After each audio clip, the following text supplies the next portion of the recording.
Afrique Média. Le monde, c'est nous.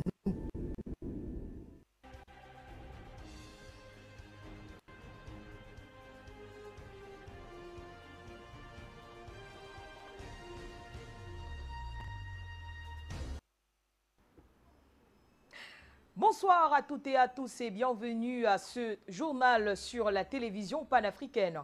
Tout de suite, les titres.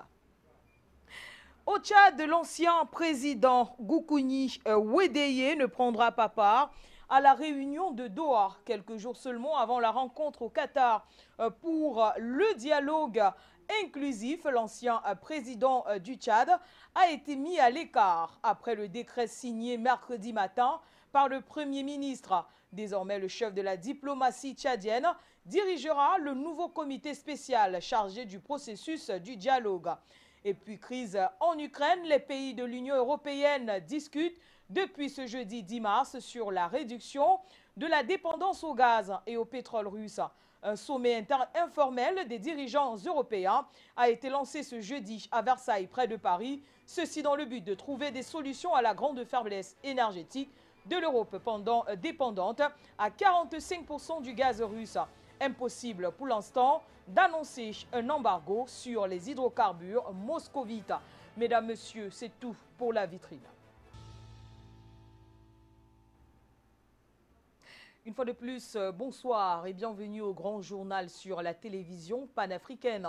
On ouvre cette édition de ce jeudi 10 mars avec le Kenya, où le président zimbabwéen était en visite en Nairobi mercredi dernier. Emerson Nangawa profite de l'occasion pour remercier le Kenya pour le soutien et la solidarité envers le Zimbabwe, dont l'appel à la suppression inconditionnelle des sanctions unilatérales qui ont donc été imposées par certains pays occidentaux. Prenons plus de précisions dans cet élément que signe Junior Wafo. Lors de la visite de son homologue zimbabwéen à Nairobi ce 9 mars 2022, le président kényan a appelé à la levée de ces restrictions imposées au Zimbabwe depuis près de 20 ans déjà, empêchant la mise en route des politiques susceptibles de sortir le pays de l'ornière. Nous continuerons à soutenir le Zimbabwe contre ces sanctions illégales qui ont été imposées et qui continuent d'avoir un impact négatif sur le peuple zimbabwéen, a déclaré Uhuru Kenyatta. Le président kényan parle de sanctions injustes et artificielles. Emerson Mnangagwa, le chef de l'État zimbabwéen, a remercié le Kenya pour ce soutien et cette solidarité envers le Zimbabwe dans l'appel à la suppression inconditionnelle des sanctions unilatérales qui ont été imposées par certains pays occidentaux. À l'origine, la mesure était une réponse aux violations supposées des droits de l'homme au Zimbabwe sous l'ère Robert Mugabe. Mais elle a été maintenue malgré l'arrivée au pouvoir d'Emerson Mnangagwa. Au cours de ces entretiens, les deux pays ont signé des accords bilatéraux, notamment des protocoles d'accord sur les consultations politiques et diplomatiques, le tourisme et la conservation de la faune et de la flore, ainsi que sur les enquêtes relatives aux accidents d'avions civils et incidents graves. D'autres protocoles d'accord ont été signés sur l'autonomisation des femmes et le développement communautaire. Le président Uhuru Kenyatta a déclaré que ces accords permettront au Kenya et au Zimbabwe de coopérer pour relever les défis auxquels ils sont confrontés, notamment le chômage des jeunes.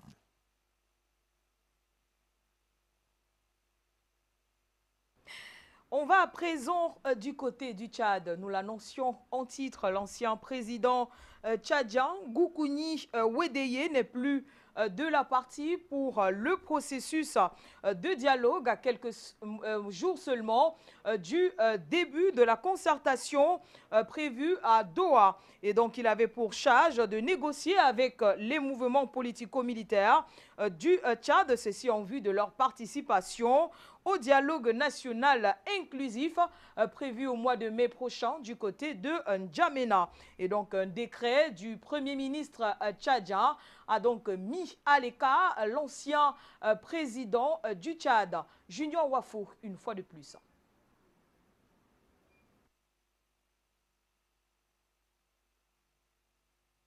L'ancien président tchadien Goukouni Weddey a été écarté du processus de dialogue quelques jours avant le début de la rencontre de Doha au Qatar.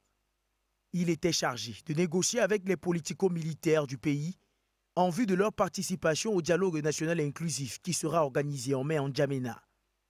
Le Premier ministre tchadien a signé mercredi un décret pour la mise en place d'une nouvelle commission spéciale dirigée cette fois par le chef de la diplomatie tchadienne. Il avoue avoir été interloqué lorsqu'il a été reçu par le Premier ministre Albert Pahimi Padaké, qui lui a annoncé que son comité avait été limogé et remplacé par une nouvelle structure chargée des négociations proprement dites avec des politico-militaires qui doivent commencer dimanche à Doha. Goukouni Weddey n'a pas voulu évoquer les raisons de sa mise à l'écart. Il faut poser la question à ceux qui ont pris la décision, a-t-il dit. Il dit repartir avec un sentiment d'accomplissement, même s'il sent que sa mission n'est pas encore terminée. Personnellement, je ne le regrette pas du tout, car le comité a très bien fonctionné avant l'ex-président. Nous avons contacté nos frères dans le milieu politico-militaire où ils se trouvent. Ils nous ont fait confiance. Nous ne nous reprochons de rien. Et comme les choses évoluent maintenant, nous laissons l'opinion nationale et internationale juger. Mais preuve qu'il n'appréciait pas d'être atterri brusquement, selon le terme utilisé par son entourage, il dit avoir décliné la proposition de Pahimi Padaké de l'amener avec lui à Doha en tant que membre de sa délégation. Du côté du gouvernement, personne n'a voulu s'exprimer officiellement jusqu'à présent. Mais des sources assurent que ce sont plusieurs facteurs conjugués qui sont à l'origine de cette décision. Selon l'un d'eux, il y a eu des couacs entre le comité technique spécial présidé par Goukouni Weddey et les Qataris qui auraient réclamé des interlocuteurs étatiques au gouvernement. D'où le choix du ministre des Affaires étrangères Chérif Mahamad Zen, avec qui ils ont déjà traité comme négociateur en chef des autorités tchadiennes. Une autre source ajoute que le CTS avait déjà rempli sa mission, qui était de convaincre tous les groupes politico-militaires de participer au pré-dialogue de Doha. Le comité militaire de transition à la tête du Tchad aurait donc décidé de mettre en place un nouveau comité dirigé par un homme du Sérail, en qui il a confiance. Mais depuis la mise à l'écart du CTS dirigé par Goukouni Weddey, beaucoup parmi les politico-militaires commencent à douter du respect de la date du 13 mars pour le début du pré-dialogue. Mais là aussi, aucun responsable tchadien n'a accepté s'exprimer officiellement. Selon certaines informations, le ministre des Affaires étrangères et président de la nouvelle commission chargée du dialogue politico-militaire a pris l'avion ce jeudi matin pour Doha. Sa mission, faire les derniers réglages aux côtés des Qataris pour que les négociations puissent être lancées ce dimanche, comme prévu, et les autres membres de son comité le rejoindront dans 2 jours. Quant à la soixantaine de représentants des groupes politico-militaires tchadiens attendus à Doha, il n'est pas certain qu'ils y soient dimanche en raison des problèmes logistiques qui se sont multipliés. En Côte d'Ivoire, pour tenter de barrer la voie à l'inflation persistante, le gouvernement a détaillé mercredi dernier son plan pour lutter contre la vie chère. Les prix d'une dizaine de produits de première nécessité vont être bloqués pendant 3 mois, tandis qu'une dizaine d'autres produits rejoignent la liste des produits et services dont les prix sont réglementés par le gouvernement. C'était l'une des requêtes de l'Association des consommateurs. Actualiser la liste des biens dont les prix sont contrôlés qui étaient restés inchangés depuis 1997. En plus du carburant et de la baguette de pain, les prix de la viande, du poisson, de l'huile de table raffinée, du riz local, des matériaux de construction, des transports en commun, des loyers d'habitation sociale et des tarifs d'accès à Internet seront donc fixés par l'État après une série d'entretiens avec les acteurs concernés. En théorie, la régulation suppose la prise en compte des intérêts de toutes les parties, du consommateur aux opérateurs économiques en passant par l'État. De plus, les prix de certains produits de grande consommation, comme le sucre ou la tomate concentrée, seront plafonnés sur une période de 3 mois, comme c'était déjà le cas au mois de juillet 2021. Pour autant, le porte-parole du gouvernement justifie des mesures conjoncturelles qui, selon lui, répondent à des causes conjoncturelles, notamment la pandémie Covid-19, les sanctions contre le Mali et la guerre en Ukraine.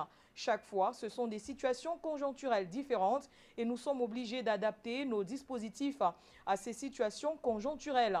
3 mois peut-être que la situation peut s'améliorer en Ukraine et que le monde va s'affoler au niveau économique. Nous sommes dans une économie libérale et donc nous ne pouvons pas prendre de façon permanente ces mesures. Ce serait donc une intrusion de l'État dans le cadre de la libre concurrence.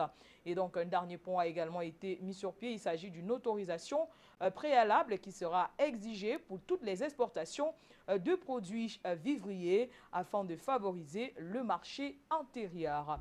Et à ce sujet, concernant la vie chère du côté de la Côte d'Ivoire, nous allons recevoir dans ce journal notre premier invité. Il s'agit de Okosisi Baba Nicolo. C'est un activiste politique avec qui nous allons bien sûr parler de la vie chère du côté de la Côte d'Ivoire avec les dirigeants qui ont donc décidé de mettre des mesures sur pied pour atténuer l'inflation des prix ou alors la surenchère du côté de la Côte d'Ivoire. Bonsoir à vous. Alors, quelle analyse faites-vous de cette situation, notamment des mesures prises par le gouvernement ivoirien? Bonjour à vous, chère madame. Je tiens à saluer Afrique Média et son équipe. Bonjour à l'Afrique tout entière et en particulier la Côte d'Ivoire. Merci de m'avoir invité pour parler une fois de plus via cette arme qui est notre outil de combat, la communication d'Afrique Média. Quelle analyse je fais de la situation de la vie chère en Côte d'Ivoire? Tout à l'heure, dans votre introduction, vous avez parlé de mesures que l'ancien régime de Côte d'Ivoire, parce que moi, Okosisi Baba Nicolo, je ne le connais pas Ouattara comme étant président de Côte d'Ivoire, parce que scientifiquement, il ne l'est pas. Alors, les mesures que vous venez de dire, vous-même, vous voyez que vous avez été ahuri de voir qu'on parle de la guerre en Ukraine, de voir qu'on parle de mesures de 3 mois, de voir qu'on parle de Covid-19. Madame, il n'en est rien.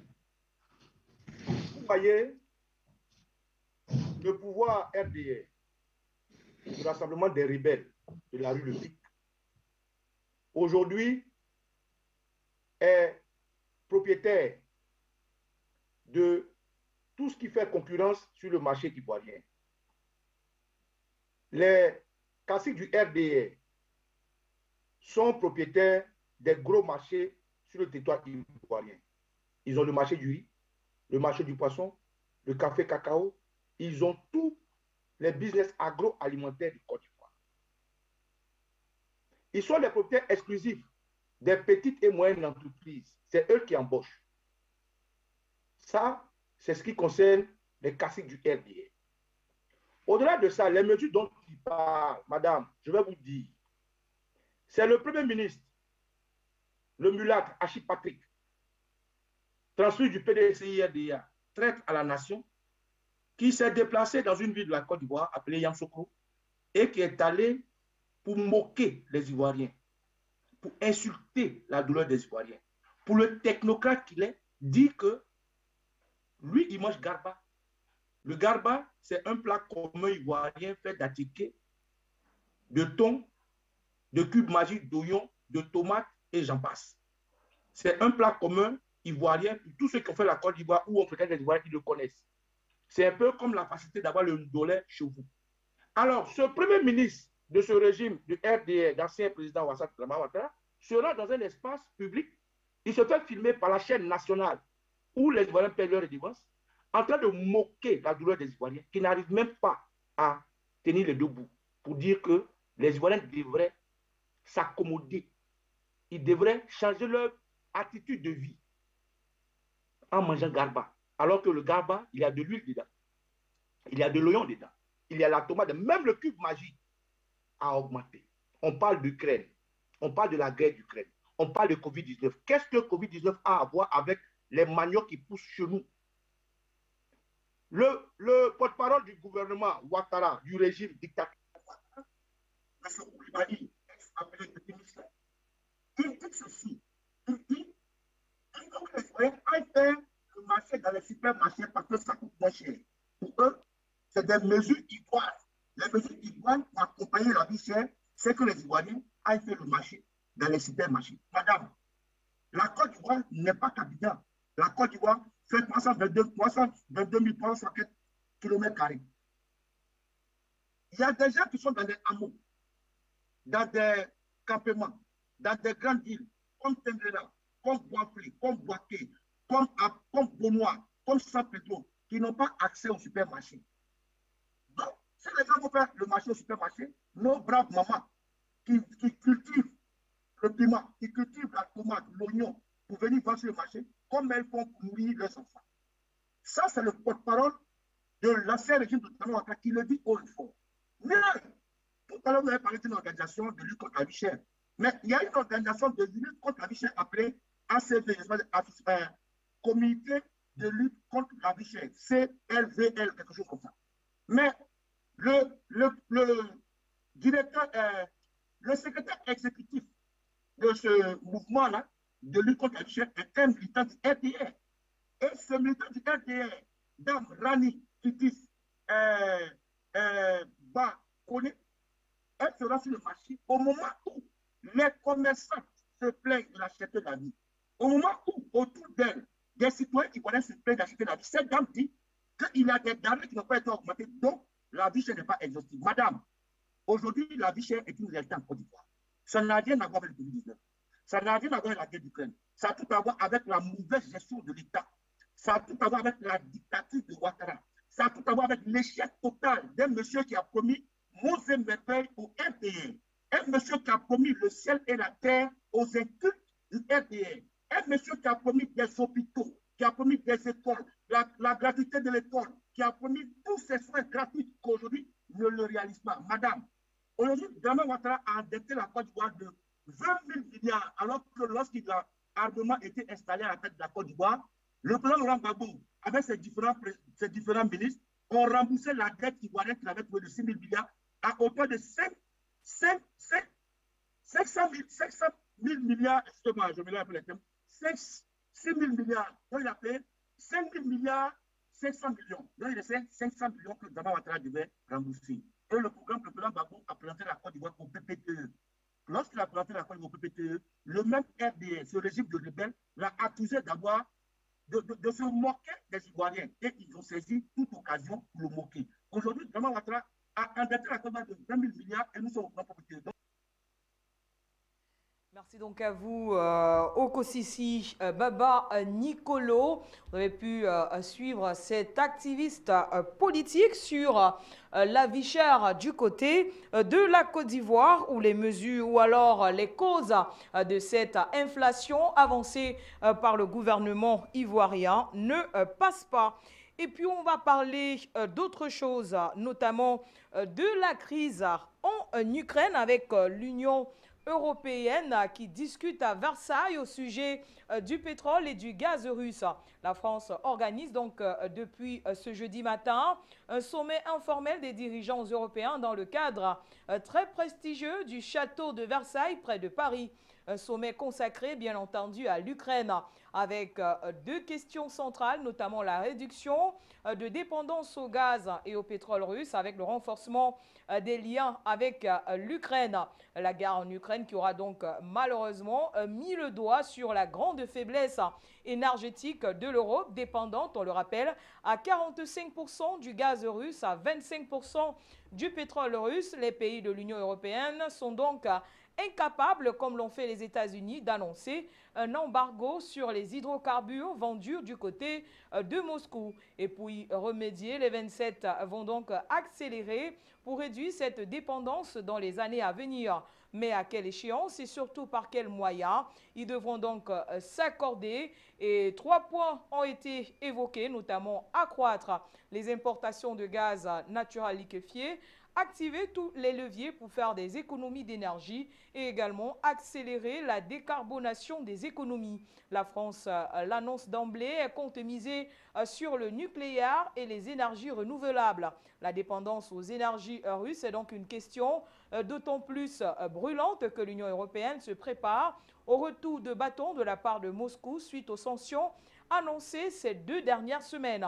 Si l'Europe se veut rassurante, ses dirigeants s'attendent tout de même à des mois compliqués si la Russie mettait fin à ses exportations de gaz en Europe, comme l'ont encore confirmé mercredi dernier Joseph Borrell, le haut représentant de l'Union européenne pour les affaires étrangères et la sécurité. Et donc, ce sommet est vu comme le commencement d'une nouvelle ère avec des réflexions pour le long terme, notamment sur l'approvisionnement dans des secteurs clés comme les matières premières, les protéines végétales ou encore les semi-conducteurs. L'objectif de ce sommet est donc de coordonner une réponse économique après, bien sûr, le plan de relance Covid avec un autre plan permettant d'augmenter et de mutualiser les investissements dans les domaines de la défense et de l'énergie qui est donc envisagé.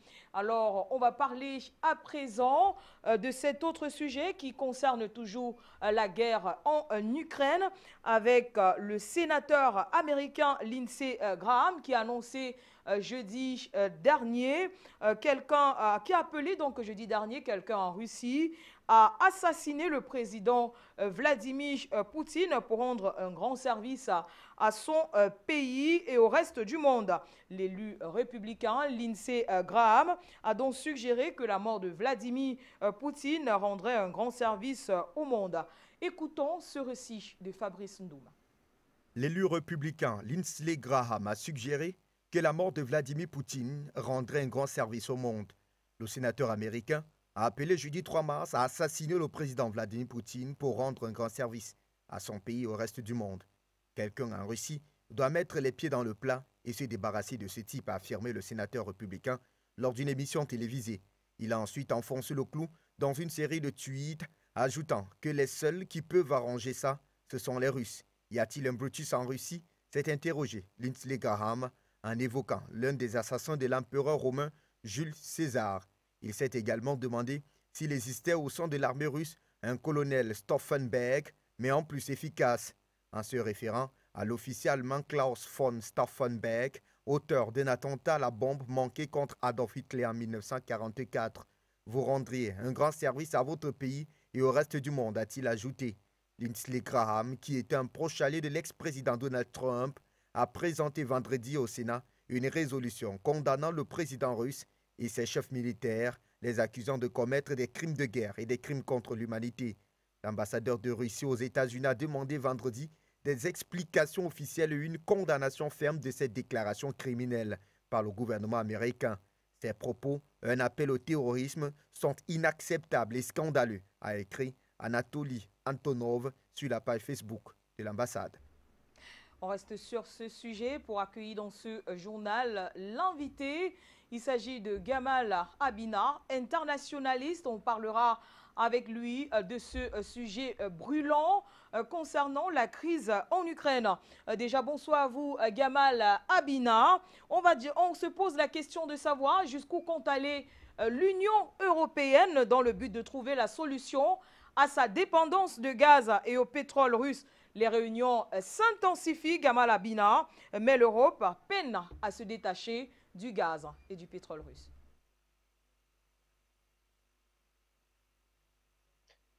J'ai eu la chance, bonsoir, merci pour l'invitation, DG de Total, qui expliquait, parce qu'il cherchait du pétrole un peu partout en Afrique, en Iran et en Russie, d'ailleurs, c'est là-bas qu'il est mort dans un accident d'avion assez louche, d'ailleurs.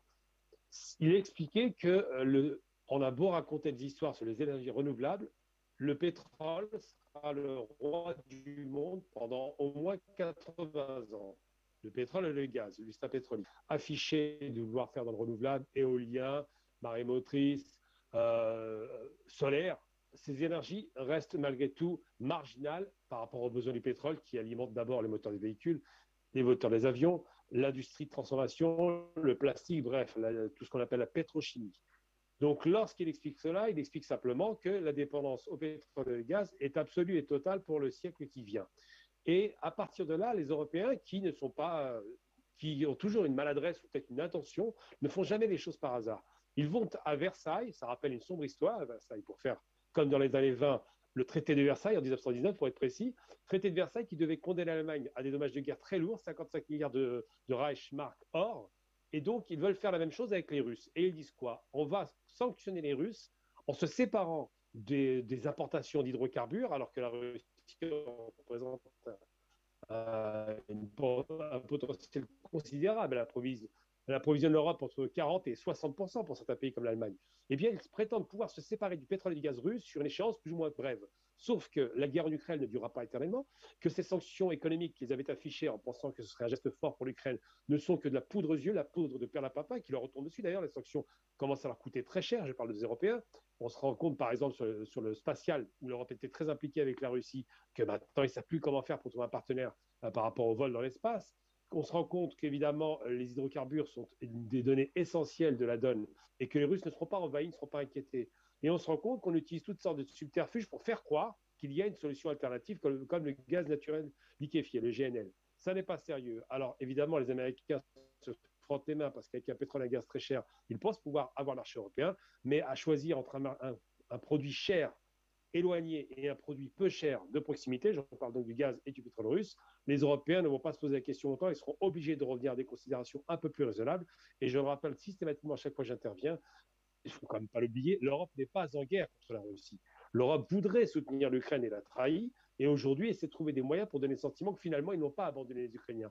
Mais in fine, l'Ukraine va finalement composer avec les Russes et les Européens composeront avec le géant russe, quoi qu'il arrive.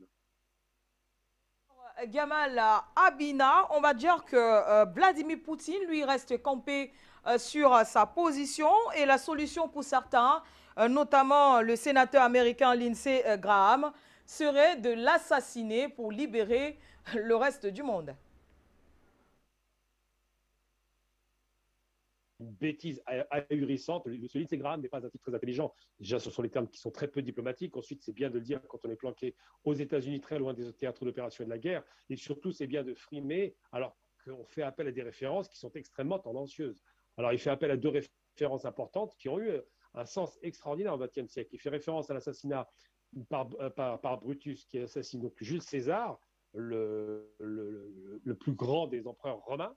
Et en l'assassinant, évidemment, ça crée une tension considérable sur le territoire, sur l'Empire romain. Il fait référence surtout à ce fameux colonel von Stauffenberg, donc qui est un colonel de la Wehrmacht qui était venu en 1944 dans la tanière du Loup pour faire assassiner Hitler en déposant une petite sacoche de bombes, mais l'assassinat n'a pas abouti. Alors il fait référence à un homme qui a échoué. Il dit qu'il faudrait qu'il fasse comme von Stauffenberg, donc que des officiers russes fassent la même chose à Poutine pour obtenir un résultat qui serait son assassinat. Bon, déjà, en termes diplomatiques, c'est calamiteux. En termes humains, l'appel d'assassinat d'un chef d'État, bien qu'ils ont l'habitude de le faire, est absolument condamnable. Il n'y a pas à discuter là-dessus. Et surtout, et c'est le plus important, les résultats qu'ils espèrent obtenir, ils ne peuvent pas les obtenir puisque les Russes sont derrière Poutine. Qu'on le veuille ou non, les Russes sont derrière Poutine parce qu'ils ont en face d'eux, et tous les symboles sur la Seconde Guerre mondiale qu'utilisent les Européens très maladroitement se retournent contre eux. Ils ont en face d'eux des néo-nazis sur la région du Donbass.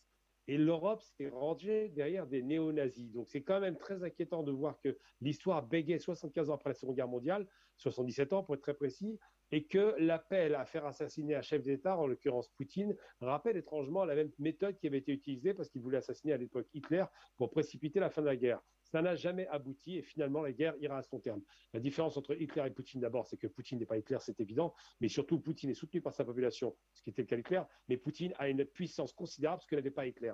Poutine a la moitié de la puissance européenne à lui tout seul et a une puissance économique considérable par les hydrocarbures, le pétrole, le gaz, le blé, bref, la Russie fabrique tout aujourd'hui. Donc il est très difficile de mettre un terme à une aventure comme celle-là sans négocier avec un homme comme Poutine qui ne négociera pas. N'oublions pas non plus, pour finir, que c'est un ancien du KGB, donc les services allemands, des services secrets russes, et surtout un ancien du FSB. Donc c'est quelqu'un qui est très très rompu à l'exercice de l'espionnage et du contre-espionnage. Il y a donc très peu de chances qu'il soit mal entouré. Merci donc à vous, Gamal Abina, que nous retrouverons certainement dans nos prochaines éditions d'information. Le temps pour nous de refermer ce journal avec l'information qui vient du Congo-Brazzaville. Le Premier ministre congolais, Anatole Collinet, Makosso qui a clôturé samedi 100 mars dernier à Owando les travaux de la concertation initiée pour une tenue apaisée des élections législatives et locales en juillet prochain. Les 250 délégués sont parvenus à un consensus autour de 12 points selon le communiqué final. Mais leur réaction reste divergente face à la presse.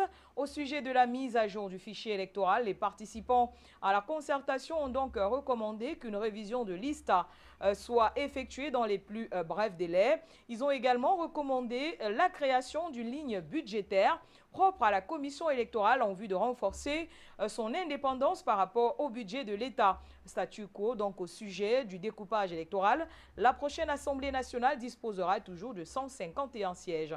Par ailleurs, le consensus s'est dégagé sur l'organisation des élections sur toute l'étendue du pôle. Dans cette province voisine de Brazzaville, certaines circonscriptions n'ont pas pu voter aux législatives de 2017 en raison de la crise socio-politique. Au prochain scrutin, la force publique votera par anticipation comme lors de la dernière présidentielle de l'an dernier. Owando aura été une étape importante de dédramatisation des élections au Congo, a donc réagi Parfait Iloki, le porte-parole du Parti congolais du travail PCT au pouvoir. L'opposant Jean-Jacques Yombi Opango, en revanche, parle de très petites avancées, regrettant le manque de vrais débats pendant les plénières, notamment sur la biométrie. Les recommandations, nous les formulons toujours. Le vrai problème, c'est l'application, à faire observer l'opposant modéré Clotaire Moussa est là. Alors, pour en discuter, notamment de cette concertation du côté d'Owando qui s'est achevée samedi dernier, nous allons recevoir dans ce journal Goma Franc. Il est le porte-parole du parti des souverainistes. Avec lui, on va donc parler de cette actualité du côté du Congo-Brazzaville. Alors, Goma Franc, déjà bonsoir. Finalement, un processus a été trouvé après la concertation d'Owando, malgré les multiples contestations et divergences de la part des participants. Bonjour Madame la journaliste. Effectivement, il faut dire que cette concertation politique qui abordait les questions de gouvernance électorale, nous pensons tout simplement que c'est un échec. Un échec parce que justement, tout ce qui a été retenu jusqu'ici ne le sont qu'en termes de recommandations. Alors, on se pose la question de savoir, est-ce que nous n'avons pas assisté là à ce qu'on peut appeler, permettez l'expression, un tourisme politique?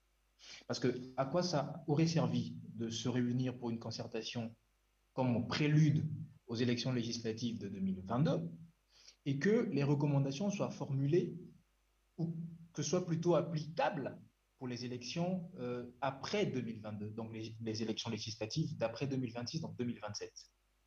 Nous pensons effectivement que ça ressemble à du tourisme politique. Mais c'est pas étonnant tout simplement parce que on pense que l'échec était prévisible. Prévisible pourquoi? Prévisible pourquoi? Parce que tout simplement, on a vu que la marge d'erreur était déjà perceptible depuis l'organisation même de la concertation politique. Qu'est-ce qui se passe? Eh bien, on peut remarquer que déjà un Premier ministre qui, pour la première fois, qui a cette occasion d'organiser sa première concertation politique, eh bien, commet des imprudences, mais alors des imprudences incommensurables. À commencer par le fait, justement, qu'il n'a pas réussi à réunir toutes les grandes voix qui rythment la vie démocratique de notre pays. Ça, c'est un échec. Parce que comment imaginez-vous, Madame la journaliste, que vous ayez par exemple des candidats qui ont participé à une élection, à la récente élection présidentielle, et que certains de ceux-ci sont absents à la table de la concertation politique? Pour nous, on pense que c'est une réelle imprudence et que ça déjà était un échec qui se profilait. Monsieur Mafoula, par exemple, dont je porte la parole ce soir, a été candidat à l'élection présidentielle de 2021. Mais là encore, il faut aller sur une base qui est concrète. Il y en a de ceux qui ont refusé de participer à l'élection, à la concertation politique de Owando. Et là encore, permettez-moi de le rappeler, le Premier ministre, lors de son discours d'ouverture, a encore commis une nouvelle imprudence en pensant que ces compatriotes-là étaient en train de discréditer, c'est les termes du Premier ministre, la culture du dialogue qui nous identifie, nous, les peuples bantous. Pour nous, on pense que ce sont des termes qui sont peu fédérateurs, parce que là, le Premier ministre devrait plutôt saisir cette occasion afin d'exprimer, afin d'apprécier la liberté des autres, donc leur droit à la différence. Et donc, il y en a qui ont refusé d'aller à la concertation, mais il y en a qui, comme M. Mafoula par exemple, qui a émis l'idée, qui a manifesté la volonté de participer à la concertation, mais qui malheureusement n'a pas été invité. C'est une absurdité politique, puisque candidat à l'élection présidentielle en 2021, une concertation politique qui intervient une année juste, comme prélude aux élections législatives à venir, le candidat à l'élection présidentielle n'est pas invité. Comment expliquez-vous cela? Donc, on pense que le Premier ministre a choisi, lui et son ministre de l'administration, a bien choisi de n'inviter à cette concertation que la majorité et les amis de la majorité, donc ce qu'on peut appeler une sorte d'opposition présidentielle. Donc, vous en avez qui ont émis la volonté. Nous avons écrit au ministre de l'administration pour affirmer notre volonté de participer à la concertation politique, puisque nous avons pensé justement que c'était une initiative qui pouvait participer à la consolidation de notre démocratie. Malheureusement, nous n'avons jusqu'ici, permettez l'expression, pas reçu de réponse. On se pose la question de savoir pourquoi. Ça, c'est déjà un échec qui se profilait. Et donc, quand vous avez ça, et vous avez des recommandations finalement qui ne concernent même pas les législatives ou les élections qui pointent à l'horizon, mais qui vont concerner les élections de 2027, on se pose vraiment la question de savoir à quoi a servi tout ce budget dépensé pour une concertation politique, alors que cet argent des Congolais, il faut le dire, pouvait servir à régler des questions sociales, mais vraiment urgentes. Alors, Front Goma, certains ont parlé aussi de petites avancées et aussi qu'il n'y avait véritablement pas de grand débat. Ils s'attendaient à ce que durant cette concertation à Ouando, que l'on s'attarde sur la biométrie. Malheureusement, cela n'a pas été évoqué. Ce sont là des raisons profondes qui nous poussent à affirmer que cette concertation politique n'a été qu'une balade touristique. Parce que les vraies questions qui devraient plutôt rythmer ou annoncer même le temps de cette élection législative n'ont pas été abordées. La question, par exemple, de la biométrie n'a pas été évoquée. Il n'y a pas eu, justement, permettez de reprendre l'expression, ces grands débats qui devraient permettre de donner le rythme et le temps à ces élections législatives. Il n'y en a pas eu. Et permettez-moi de revenir là-dessus. Quand on aborde, par exemple, des questions comme sur le financement des campagnes, sur les montants de caution à verser, et que ces montants-là ou ces recommandations-là seront appliquées non pas pour les élections de 2022, mais plutôt des élections de 2027. J'aurais encore aimé qu'on dise que c'est une concertation politique des élections législatives de 2027, par exemple. Parce que là, il faut dire que les bases d'une prochaine concertation politique ont été posées. Et donc, que le gouvernement va se préparer à débourser encore des fonds pour organiser une prochaine concertation politique. Merci donc à vous, Front Goma. Nous vous retrouverons certainement dans nos prochaines éditions d'information pour parler de ce sujet d'Ouando. Vous l'aviez dit, de grands débats n'ont pas été relevés lors de la concertation de samedi dernier.